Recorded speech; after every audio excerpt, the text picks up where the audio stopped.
Muy buenas noches a todos. Este es un nuevo capítulo de Presente Bolivia. Nuevamente agradecemos por el espacio a El Café El Parlamento, por estas bonitas instalaciones.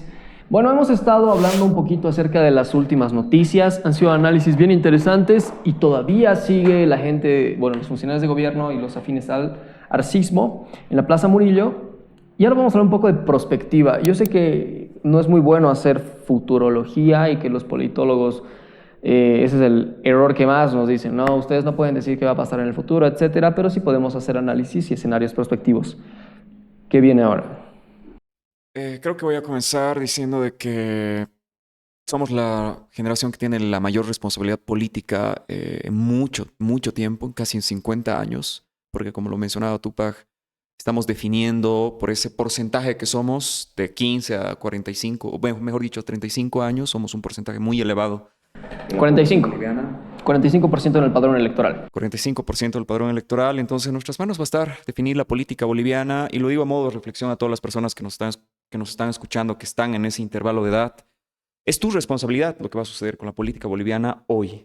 No mañana, hoy día, o sea, con tu voto, con el candidato que tú escojas, que elijas para ser presidente, ahí va a estar la responsabilidad. Pero ya viendo un poco a futuro, yo creo que vamos a tener una asamblea muy complicada, muy difícil. Creo que no va a haber candidato en primera vuelta, es un dato muy elemental. Vamos a tener que esperar a la segunda vuelta mientras la situación económica se sigue agravando. Y en esa complejidad de la asamblea creo que puede haber una ventaja. Hay una perspectiva a mí que me gusta mucho ver desde la teoría política que te dice que cuando no hay un bloque hegemónico de poder, lo que permite es que más sectores políticos de diferentes lugares participen en el poder, porque no hay un poder dominante que logre decir tú sí y tú no, ¿cierto? Entonces yo creo que esta es una oportunidad para generar esas condiciones políticas para que haya una participación amplia de la sociedad. Entonces, a mí, si los perfiles son, por lo menos en la asamblea, en los diputados, en los senadores, los perfiles son de carácter de generar consensos, de negociar, este país creo que puede sacar una de sus mejores generaciones. No soy, la verdad, demasiado pesimista. No quiero serlo porque al final es mi propio país el que se juega su futuro en estas elecciones. Pero siempre y cuando se mantenga un ambiente de consenso, creo que van a haber grandes avances. Ese es un escenario. Otro escenario perfectamente posible puede ser de que se terminen bloqueando completamente unos a otros, de que los organismos sociales se terminen peleando y Bolivia termine completamente desfragmentada en las siguientes décadas. Entonces yo por lo menos auguro de que tiene que ser un momento de hablar, de conciliar. Interesante. Yo quisiera partir con las cositas que están de lo más urgente a lo más importante. Creo que hay que estar muy atentos a lo que va a resultar de la marcha del día de mañana, ya sea que se logre la marcha llegar a la ciudad, a la Plaza Aroa a inscribir al candidato Evo Morales. Primero porque va a ser la última acción del gobierno de Luis Arce en materia electoral. Lo demás, la campaña va a ser rechazo popular y de todos los sectores habidos y por haber contra el binomio, contra sus candidatos y etcétera. Pero la gran movida que tiene es tratar de destrozar lo más posible la estructura evista. En esta lógica de si no gano yo, empato. El arcismo no solo se condena electoralmente, sino que proscribe la candidatura de Evo para que Evo tampoco gane. Entonces, para mí eso es clave. Habría que prestar mucha atención al tema de la marcha. Prestaré mucha atención en este tema generacional a las listas de candidatos de todos los partidos políticos una vez que se publiquen. Ya la próxima semana vamos a tener listas de candidatos y sería interesante ver cuántos jóvenes hay, qué perfiles hay, cómo se han constituido, cómo son las representaciones departamentales. Siempre van a haber figuras más conocidas que otras y es interesante saber qué juventudes están apareciendo en estos recambios generacionales. Justamente pensando en que como somos el 45% del padrón, cada vez vamos a ser más determinantes en la política boliviana. Después, yo pronostico la gran guerra fratricida de la oposición. La oposición va en 5 frentes. El bloque de unidad ha quedado atrás. Todas esas banderas del movimiento ciudadano de juntos contra un enemigo común se están olvidando. Y vamos a tener 5 meses. Nuestra interna masista que entretuvo a la oposición desde mediados del 23 hasta el día de hoy, la vamos a tener comprimida en 3 meses, viendo cómo el Tuto le saca carpetazos al Doria, el Doria le saca carpetazos al Tuto, para pelearse uno con 17, otro con 18, otro con 15, otro con 14, para quitarse 1, 2, 3 puntos entre ellos. Lo cual es una muestra de que el movimiento ciudadano no ha sido capaz, no, las dirigencias políticas de la oposición han sido incapaces de entender el movimiento ciudadano. Hablaba con una militante de oposición que me decía, es increíble que después de 6 años nuestros políticos sigan sin entender qué es lo que estamos queriendo hacer. Y para mí esa es la venia de la oposición durante su campaña electoral. Va a ser una oposición que se desfigura peleándose por diputados, por un senador, por un pluri, por un uninominal. Y dentro del MAS veo una lenta y tenue organización, suave como hablan los aymaras, de la gente poco a poco, en silencio, sin hacer muchas olas, sin mostrar mucha campaña, organizándonos contra lo que sí entendemos que es un enemigo común. Y eso dentro del candidato que combatió el 2019. Ojalá ese candidato sea capaz de politizar esas notas. Si no lo es él, puede ser posible que lo sea un candidato del levismo. Y ahí cerraría. El hecho de que el Evo sea anulado, que sea proscrito, no quiere decir necesariamente, que el levismo no vaya a ir a elecciones. Entonces la pregunta en lo popular va a estar, ¿se apoya a Andrónico porque él es la apuesta de un recambio generacional y una profundización del proceso político? ¿O se vota un candidato evista porque en los tiempos de Evo nunca hubo colas, nunca hubo hambre? Bueno, se fue acabando el hambre, se fue acabando la pobreza. Esa es la pregunta en lo popular. Y para mí eso se va a dirimir. Nuestra interna ya terminó. Lo que nos queda es una confluencia a un solo sector. Yo creo que no es así. Te digo un punto clave. ¿Cuánto apoyo tiene el levismo en porcentajes hablando del país? Yo creo que no supera el 15%. Entonces, pero el bloque popular es mucho más amplio que ese 15%. Entonces, decir solamente y manejar la dicotomía de Evo, el proyecto de Andrónico, creo que no me parece lo más acertado, porque creo que el levismo ya representa no voy a decir necesariamente una marginalidad política. Creo que hay todavía muchas personas que quieren, que lo aman más allá de lo que él haga, que hay un compromiso muy serio con su figura política, pero que no está logrando hacer por lo menos grandes impactos en la política boliviana hoy día. A ver, yo empezando por el tema del levismo, yo creo que el MAS sí va a encontrar, bueno, el MAS tiene dos posibilidades ahorita, ¿no? El diálogo y el consenso de sus dirigentes, de sus cúpulas de poder, que eso va a generar un conflicto grande en las bases, si es que se llega a dar. Es decir, que vuelvan a pasar lo del 2020. En estas elecciones las bases están confundidísimas ahorita. No saben si votar por Evo, por Andrónico, si va Evo, es un chenco. Y yo creo que tiene que ver mucho con este pacto que van a tener el movimiento del socialismo con las distintas alas que tiene, con el androniquismo y el arcismo, para obviamente no ser parte de la cacería de brujas que va a haber en el siguiente gobierno, si es que es un gobierno de oposición. Porque tienes que negociar eso, porque si no, tanto el gobierno de Arce como el gobierno de Evo van a ser perseguidos un montón, en caso de que venga alguien de oposición, ¿no? Algo que me parece muy interesante es que la política boliviana nos ha demostrado las últimas 3 semanas que absolutamente de todo puede pasar. La única certidumbre que yo tengo es que estamos ante el cierre de un ciclo.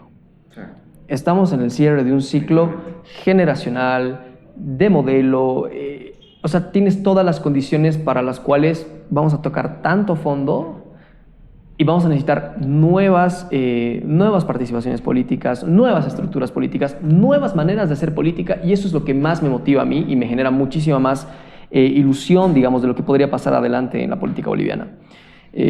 Creo que con esto las oposiciones, yo creo que las oposiciones 2 semanas antes, aunque es muy complicado que pase, ya ha pasado en el 2019, se han bajado algunos candidatos. Yo creo que van a quedar 2 o 3 de oposición, van a pactar, van a cerrar listas o se van a repartir pegas en el Ejecutivo, lo que sea.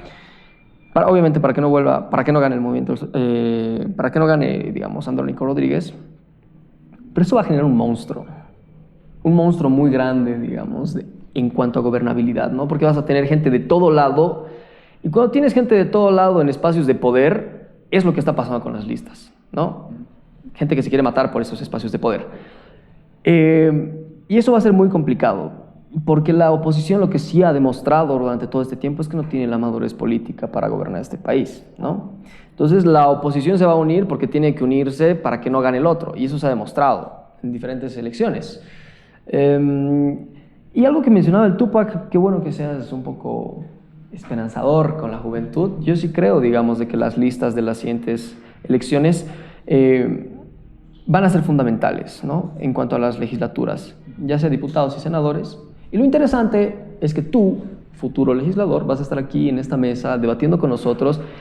¿Y qué es lo que podemos hacer nosotros? Eso, vamos a interpelar a los posibles legisladores, a los posibles candidatos, y sobre todo si son jóvenes, porque algo tenemos que hacer nosotros de nuestro pequeño espacio de poder de medio de comunicación.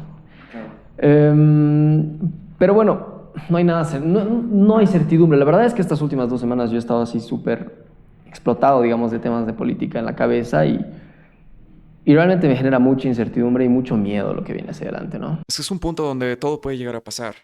Esos puntos políticos se dan cada muchos años, entonces... Y la posibilidad de lo que hablábamos también, de un posible mamertazo. Sí, pero ahorita con el candidato iniciando su campaña veo muy difícil. Lo que sí me preocupa, insisto, es la posible represión a la marcha en una hazaña vengativa de tener dirigentes, de tener posibles candidatos, de tener gente inocente. Eso sí me preocupa, digamos, con el tema del arcismo. Y después yo creo que sus listas, sus posiciones están ya ampliamente superadas. ¿Sabes qué? Te voy a retomar lo que tú decías. ¿Sabes por qué el proceso de cambio puede unirse? Porque el proceso de cambio sabe cuál es su enemigo. Y eso lo tiene claro las bases. Y a diferencia... Pero tú no crees que la ciudadanía, digamos, porque tú lo divides entre bases y los ciudadanos, ¿no? O bueno, la oposición no tiene claro, digamos, que el MAS es el enemigo. Yo creo que la gente que defendió la huipala entiende de que no pueden gobernar quienes la queman. Y va a buscar, como siempre ha buscado, su camino para reencontrarse. Y yo creo que se pueden reencontrar en una figura política que reivindique esa lucha. Y de ser así, creo que sería muy potente lo que se viene. Ahora, la oposición puede unificarse, lo ha hecho antes. ¿Cuál es el problema? Que gran parte de la estructura de la oposición también es una estructura anclada en poderes regionales. Entonces, lo que siempre te pasa, todos voto útil, pero el 3% te vota acá, el 4% te vota a lo otro. ¿Por qué? Porque yo soy Camba y yo le voto al candidato Camba, o porque yo soy Beniano y le voto a tal candidato, y porque yo soy Colla y le voto a tal candidato, ¿no? Entonces, siempre hay esa fractura. Si el Evo no va a las elecciones, si el evismo no concurre a las elecciones, el proceso de cambio tiene que elegir Andrónico o Arce. No hay más. No hay el Andrónico un poquito más acá, el Andrónico de Tarija, el Andrónico Potosí. No, un solo Andrónico y el Arce. No hay más que discutir. Suponiendo que va. Sí, suponiendo Moreno, que va. es cierto. ¿No? Y suponiendo que vaya, estructura del alto, ¿no? Entonces, para mí es bastante claro nuestro escenario. La cuestión es cómo nos unimos todos. Yo creo que el problema del proceso de cambio es cómo nos retejemos de nuevo. El problema de la oposición es quién se baja primero. Claro. Sí. Es que yo creo que es un escenario futuro de desfragmentación política. O sea, ¿por qué? Porque yo no creo, a diferencia de ti, Tupac, de que se vayan a unir necesariamente los actores del bloque popular y vayan a encarrilar una fuerza supermasiva como lo hacía el movimiento del socialismo en algún momento. Todo este tiempo hemos visto un proceso de destrucción de las propias organizaciones sociales que se han dividido en muchas facciones. Claro, y ahora tenemos igual representación de parte de los partidos. Le tienes a Morena, tienes al Movimiento Tercer Sistema, lo tienes al propio MAS. O a UCS. Claro, con la o dupla algún otro candidato que pueda aparecer en los siguientes días. Entonces, y te voy a decir algo, puede que exista la posibilidad de que se puedan unir solamente para esta elección, pero esas diferencias estructurales van a continuar después de la elección. Poselección van a seguir habiendo esas diferencias estructurales. claro, del bloque de izquierda. Entonces yo no sé hasta qué punto se pueda formar un grupo masivo y no hay que olvidar también la capacidad de los propios operadores políticos y de los asesores que están atrás. Porque mucho en la política, mucho de lo que ocurre está dirimido, está decidido ya de parte del staff que tiene el político detrás. Si esas personas hacen un excelente trabajo desde la oposición, nunca más el bloque popular se va a unir. Yo les aseguro eso. Entonces, dependen de muchos factores. A veces pensamos que la sociedad solamente se encarrila a procesos sociales que se dan de forma orgánica y en la política se planifican muchas cosas. Como lo que está pasando ahora. Como lo que está pasando ahora. Entonces, no sé qué futuro pueda tener el bloque popular, por lo menos como un proyecto político masivo. Si en caso gana la oposición y ellos tienen el poder estatal, yo creo que una de sus misiones, por lo menos por debajo de la mesa, va a ser desfragmentar cualquier tipo de oposición fuerte. Entonces, hay que analizar esos escenarios. Pero personalmente considero de que no va a haber una unión. No, sí, yo estoy casi seguro de que lo más posible es que vayamos a segunda vuelta. Las fracturas del MAS y estos, no sé, he visto un montón de análisis de gente que decía, no, viste, el MAS nunca estuvo peleado, era parte del... La fractura del MAS es real. Es real. Es interna, las bases están fragmentadísimas. Y una clara demostración de eso es esto y lo que va a pasar mañana. Lo que va a pasar mañana va a ser, no determinante, pero va a ser muy... O sea, te va a demostrar... Lo que va a pasar mañana puede terminar de romper el bloque de izquierda. Y ahí va a tener que tomar una decisión muy complicada Andrónico Rodríguez. Si va con el arcismo, si va con el levismo o si va solo. Veremos qué es lo que pasa. Yo creo que ya la siguiente semana vamos a tener esa respuesta con los candidatos definitivos. Vamos a hacer el análisis de los candidatos y de sus posibles listas. Entonces, Te doy un dato cortito. A ver, primicia. Dato súper corto. En caso sea Andrónico solamente el que logre encarrilar todo este proyecto popular, solamente va a tener un 30 o un 32, 28% en la asamblea. Eso quiere decir que van a hacer inferioridad en la siguiente asamblea. Entonces, ¿qué tanto puedes hacer con eso? Para vos, nos vamos a... No hay... Es imposible la posibilidad de que haya una victoria en primera vuelta. No voy a decir imposible porque en política no hay imposibles. Puedes revisar cualquier teórico político. En política, la política es así, es impredecible. Puede pasar de todo. Entonces, no voy a entrar a ese juego que ustedes me quieren meter. Te está haciendo pisar el palito, hermano. Quiero hacer pisar el palito. ¿Tú crees que existe la posibilidad de que haya un bloque independientemente del que sea que gane en primera vuelta? Yo creo que Andrónico tiene la posibilidad de que si hace una campaña en la que el objetivo sea profundizar el modelo político, el modelo económico y no jugar a los centros, a la socialdemocracia, etcétera, un Andrónico así puede ganar en primera vuelta porque es capaz de rearticular. Yo coincido con David en que hay una fragmentación brutal en el proceso de cambio a nivel dirigencial. Sin embargo, esa fragmentación puede reencontrarse en uno de los líderes que luchó con ellos en el momento de mayor fragmentación, que fue el momento del golpe de Estado de 2019. ¿Tú crees que los radicales evistas van a votar por Andrónico? O sea, podrían... Yo creo que si Andrónico se posiciona como el candidato de la profundización del modelo, por lo menos políticamente, el sector evista va a apoyar. Calladito, como se apoya siempre. Y además ya ha pasado antes. Y el ejemplo que ya existió es la candidatura a gobernación de Felipe Quispe. Cuando el candidato Felipe Quispe se lanza a gobernador y tienes a tu Franklin Flores por el MAS, todos los compañeros que éramos del proceso decíamos, vamos a hacer campaña por compañero Franklin Flores porque somos orgánicos a nuestro instrumento. Pero le vamos a votar al compañero Felipe Quispe porque es el Malcu y porque él es el líder de lo que pasó el 2020. Y lo que tendríamos que haber hecho de manera real era que Felipe Quispe sea el candidato del MAS como gobernador a La Paz. Felipe se muere. Y eso era lo que nadie calculaba. Pero hasta antes que muriera Felipe, era el candidato tácito, el ganador tácito de esa elección. La campaña era formalidad. Y yo creo que lo mismo pasa en este escenario. Andrónico tendría que haber sido la sucesión lineal del liderazgo de Evo Morales. Evo Morales debería haber impulsado. Eso ya no pasó. Evo Morales ha sido proscrito y el Arce va a ir por su cuenta. Pero Andrónico todavía puede, en un discurso, rearticular esto. Si no lo hace, lo más probable es que vayamos a una segunda vuelta. Si lo hace, yo me animo a decir que sí puede vencer en una primera vuelta. No con 50, pero en una primera vuelta. Es que Andrónico no es Evo Morales. Y O sea, Andrónico, no es yo el creo que mismo- Andrónico va a disputar y al vamos nuevo a- electorado. Y el nuevo electorado ve a Bolivia de una distinta manera. Claro, pero para reagrupar los sectores populares, no creo. Creo que se necesita una figura histórica de las capacidades que en algún momento lo tuvo Evo, que fue un animal político completo. O sea, fue realmente una figura muy, muy histórica en la realidad boliviana. Entonces, yo no sé si vaya a haber otra persona a la altura política, por lo menos, que pueda lograr encarrilar todo lo que se ha gestionado con el movimiento del socialismo, Pero con no, Evo. no necesitas alguien de la talla histórica que tiene Evo Morales. Necesitas alguien que pueda ser su hijo, que pueda ser su heredero político. Y eso es Andrónico. Yo creo que el hijo mata al padre como en la novela griega. Pero bueno, veremos qué es lo que pasa. Nos vamos a ver en una semana, cuando ya haya candidatos. Así que hasta entonces, nos vemos. Muchísimas gracias. Este episodio es traído a ti por Presente Bolivia, un proyecto social liderado por jóvenes, con la misión de brindar espacios de diálogo y opinión que empoderen a la juventud boliviana en los ámbitos social, político y cultural, con la finalidad de construir una Bolivia próspera. Somos un medio completamente independiente que apunta a la imparcialidad, el apartidismo y acercarnos lo más posible a la verdad. Gracias por quedarte hasta el final y no dejes de escuchar.